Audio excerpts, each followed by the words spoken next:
legalizefreedom.com.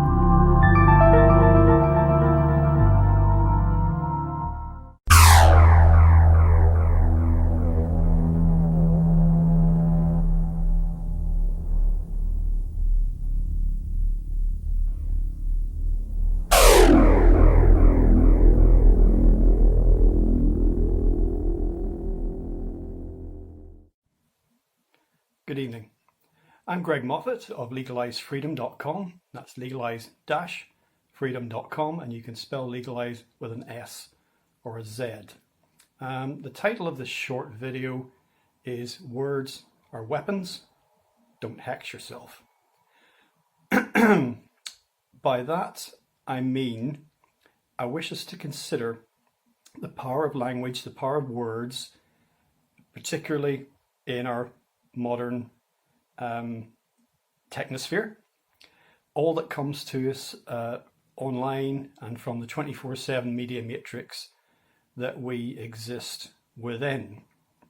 Because after all, language in many ways dictates the way that we think. We think with words. We grasp concepts by framing them with language. The internal dialogue going on in my head is in English, and it is through the words that in the vocabulary that I have, that's all I have to frame concepts and sort of try and explain them back to myself by way of understanding them. And if you want to limit the concepts that individuals or populations can grasp, then you can start by limiting the language, the number of words that they have. This, after all, is what Orwell gets into in 1984. You've got less cognitive tools to understand what's happening around you. Now, we all understand the power, or at least we get an inkling of the power that the propaganda matrix and the media holds over our thinking, and we, to a greater or lesser extent, we either try to resist it or we get subsumed by it. And of course today, as I mentioned, it's a never-ending stream, and if you don't take time to withdraw from that, it can become completely overwhelming. Now, when I said in the title, don't hex yourself, that implies a magical dimension to this, and I believe that there is one, whether you want to use the word magical or not, because everything that's real begins as a thought, and then usually the next stage is it's expressed in words. And one of the cornerstones of magic is putting your will, for the magician, your will, your desire, your intent, formulating it into words, perhaps traditionally in the form of a spell or a hex, hence the term spelling. And I'll come back to this in a moment with particular regard to where we are today, where we find ourselves. By the way, if you're watching this in the future, this is being recorded in the midst of the 2020 coronavirus crisis. Now, half my title came from a book by Stephen Poole that's called Unspeak, Words Are Weapons. This came out in 2007, so I'll just show you the cover there. Unspeak, Words Are Weapons. Now, at that time, Stephen was reeling against, well, what still exists, but the kind of mealy-mouthed,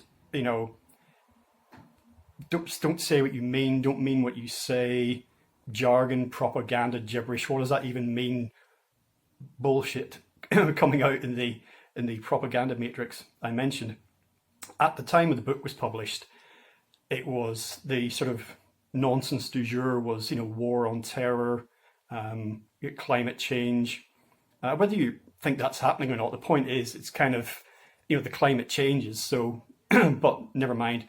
And other terms he latched onto were antisocial behavior orders and ethnic cleansing and things like that. And the although the terms have changed since that time, things move on, and the effect, I would say, has been ramped up exponentially. I thought in the wake of 9/11 that people were falling increasingly under the spell of newspeak and doublethink, again, Orwellian terms.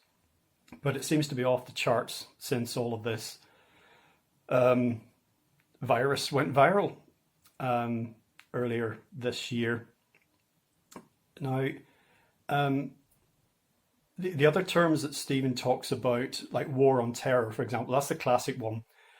You can be sure that if governments decide to have a war on something, you'll get more of it.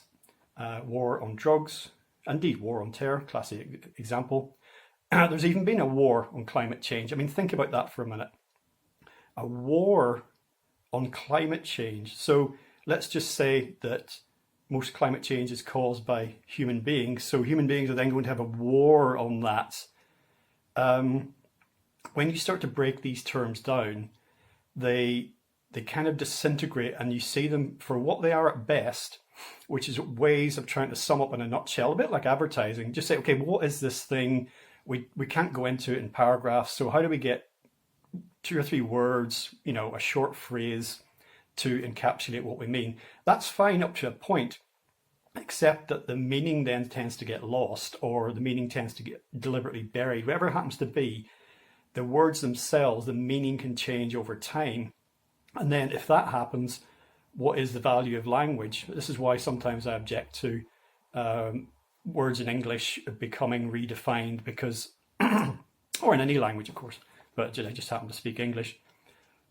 What then happens to the language? It becomes distorted. What value has it got if you say one thing, but the word no longer means that? A good example is liberal.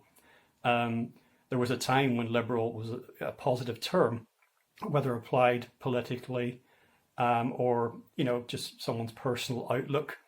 Even if you were ultra conservative, you could see that someone who had liberal values wasn't necessarily evil. But now it's goddamn liberals in the US. So liberal has changed completely. Now, bringing this up to date, where we are right now in the midst of this crisis, there has been a whole litany, an entire sub-language of terms that has arrived seemingly ready-made for our consumption, and to basically boil everything down to the most simplistic, lowest common denominator level of understanding. And just like all those plastic screens that went up everywhere, and all the billions of stickers instructing us where to stand and everything else, all of that stuff that arrived seemingly just out of a box, here's one we made before. I suppose in a modern industrial society or societies, it's not difficult to manufacture a bit of that stuff, but we just had the feeling of like being bang, there it was. I was wondering what to do with all these millions of plastic screens. I had a surplus of them. So this language has arrived. Now, we all know the words I'm talking about: lockdown, quarantine, social distancing, self-isolating, shielding, essential worker, flatten the curve, and the most insidious of all, I think, new normal and second wave. Those two seem to have the most power from the current spell book. And the new normal is more of an ongoing thing, apparently. Second wave is something that we're currently being told is coming down the line. And to go back to my title, Don't Hex Yourself, we're already seeing people, basically the church of the second wave, second wave, it's coming. But we don't know that.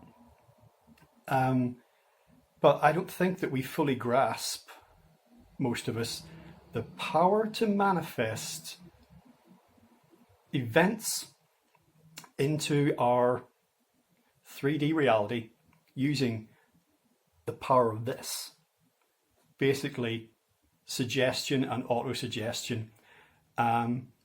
like I said earlier, everything real starts as a thought.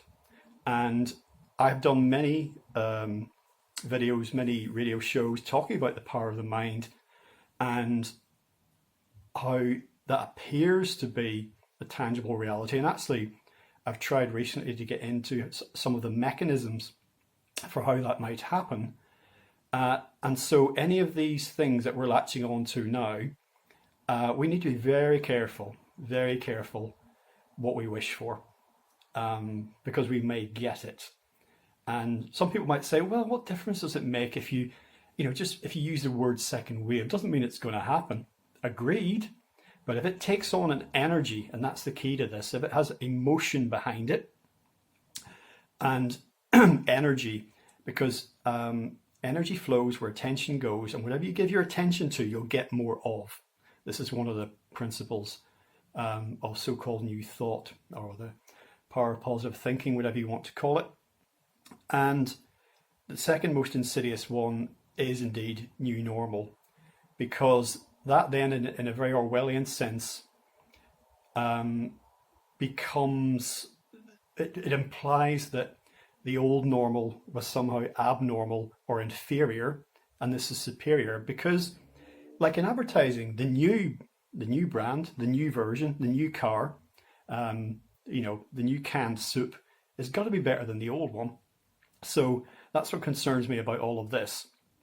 And going right back to the time of Stephen Poole's book, and of course ad infinitum back into the past, we're hearing a lot now of common tropes talking about things like the science, as if there was one monolithic science. It talks about the science like it's the truth, the Bible.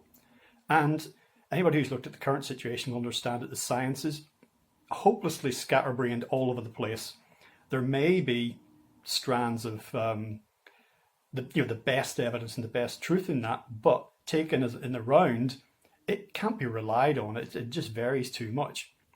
At the very least, whatever's in there that's verifiable, that's useful, that reflects something that's really happening, has to be really mined for and searched for. It's whether this cloud of unreason surrounding all of world events, probably for most of this century, is deliberate or not. The jury's still out on that. But all of this noise makes it very difficult to discern what's really taking place. And this is why I think that we need to really pay attention to what we are saying, what is being said, what's being written, what's being broadcast, and just consider the words on a more, even if you think you've gleaned the Gestalt understanding from something, say, what's being said there? Can I see that from a different angle? Because quite often when you do, it starts to break down into nonsense. These long-running terms, apart from the science, you have things like they're doing this, they're doing that. Who are they? And we've all got ideas about that. But that's another thing that perhaps needs to be drilled into. What do we really mean when we say that? And another phrase that everybody knows.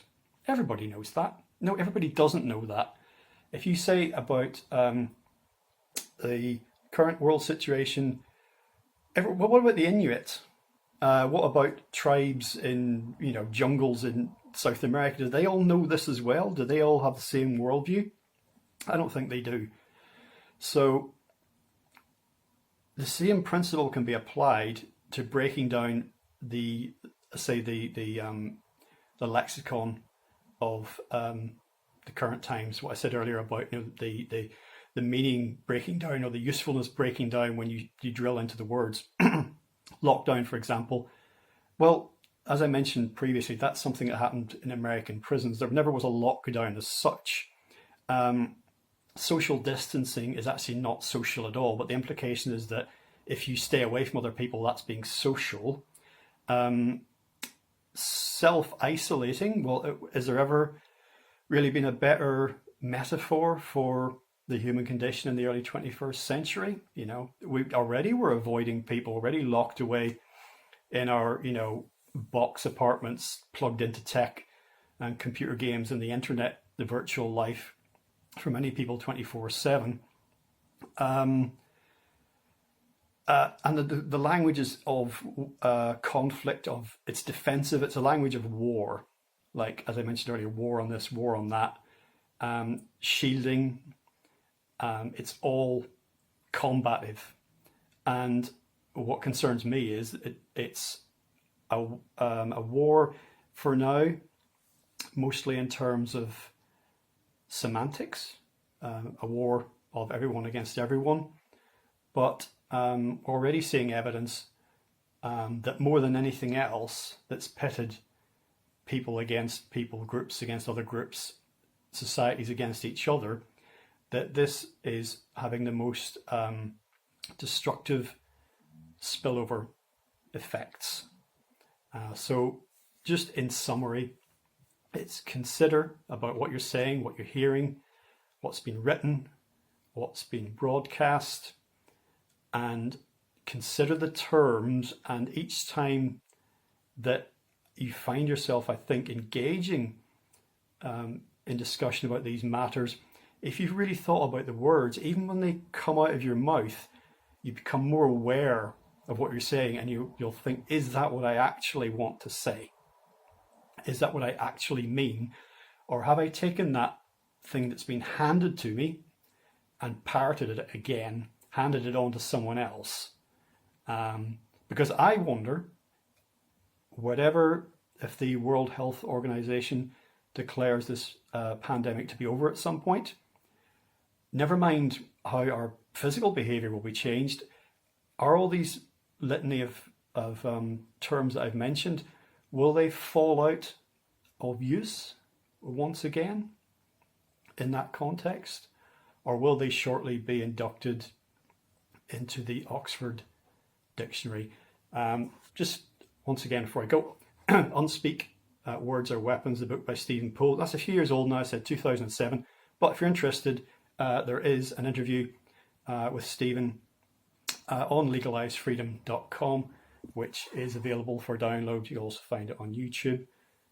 So until next time, I'm Greg Moffat, and you've been listening to legalizefreedom.com.